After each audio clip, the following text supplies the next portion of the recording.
Good morning. कक्षा 4 विषय moral science अध्याय 9 में आपको हम जिसकी लाठी उसकी भैंस एक कहानी के माध्यम से हम आपको बता रहे हैं। बच्चे ध्यान से सुनेंगे और इसका क्वेश्चन आंसर अभ्यासकार सही गलत दिया है, उसे सोच के पीडीएफ के माध्यम से हम भेजेंगे और अपने उसे लिखेंगे। बहुत समय पहले एक गांव में श्याम नाम का एक व्यक्ति रहता था। वो बहुत ईमानदार और बुद्धिमान था। गांव में कुछ दिन बीतने के बाद वह सोचा क्यों ना एक भैंस खरीदा जाए और भैंस खरीद के उसके दूध मिलेगा, उसके गोबर से खेत में जाएगा तो फसल भी अच्छी होगी। जिससे वह मन बनाया और पास में एक भैंस के मेले लगते थे, उस मेले में गया और एक भैंस खरीद के लेकर आ रहा था। रास्ते में जंगल में सुनसान पड़ा और जंगल पड़ा। उस जंगल में एक लाठी लिए एक लुटेरा बीच रास्ते में खड़ा था। श्याम देखा, डर गया। उसके बाद लुटेरे ने कहा कि यह भैंस मुझे दे दो, अन्यथा तुम्हारे सर पे मार के तुम्हारा सर फाड़ दूंगा और इस भैंस को भी ले जाऊंगा, तुम्हें भी मार दूंगा। श्याम बुद्धिमान था, उसने भैंस की रस्सी को उस लुटेरे को थमा दिया और कहा, ये लो भैंस, मत मारो मुझे। इतना कहने के बाद रस्सी उस लुटेरे के हाथ में दे दिया।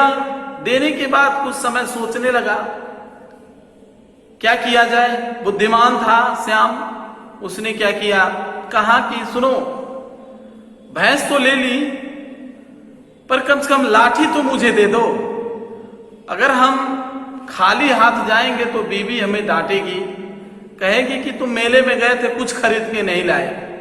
इसीलिए कम से कम लाठी दे दो, कम से कम हम बीवी को कह देंगे कि कुछ लाए खरीद के। इतने में लुटेरा सोचा, इस लाठी का क्या कीमत, अब लाओ इसे दे देते हैं, भैंस तो हमें मिल ही गई। लेकिन वह भूल गया, उसी लाठी के बल से उस भैंस को पाया था। और इतने में वह क्या किया, लाठी श्याम को थमा दी।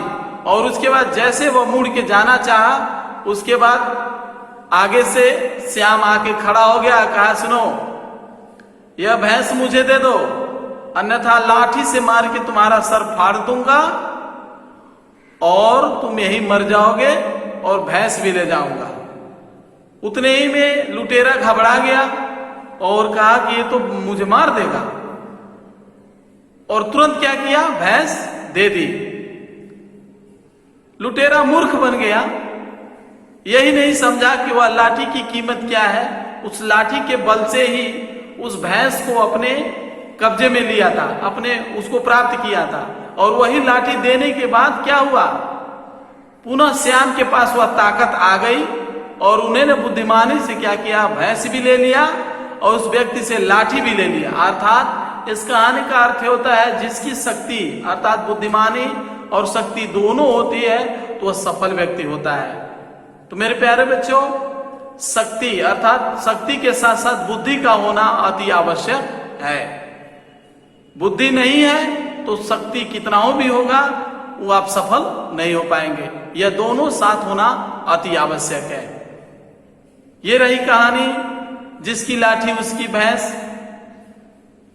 श्याम अपने भैंस को और लाठी को भी अपने घर ले गया, बहुत खुश हुआ। इसीलिए मेरे प्यारे बच्चों, हमेशा यह ध्यान दें, इस कहानी में जिसकी लाठी उसकी भैंस अर्थात बुद्धि के साथ शक्ति का होना और शक्ति के साथ बुद्धि का होना बहुत आवश्यक है। यह कहानी यही समाप्त होती है। आपको पीडीएफ के माध्यम से आपका अभ्यास कार्य सही गलत दे दी जाएगी और अपने कॉपी में लिख लीजिएगा और उसे ले आके दिखा दीजिएगा आप विद्यालय पे। और याद अवश्य करिएगा, आप प्रत्येक बच्चे कॉपी को साफ सुथरा बनाएंगे और लिखेंगे। यह अध्याय समाप्त हुआ।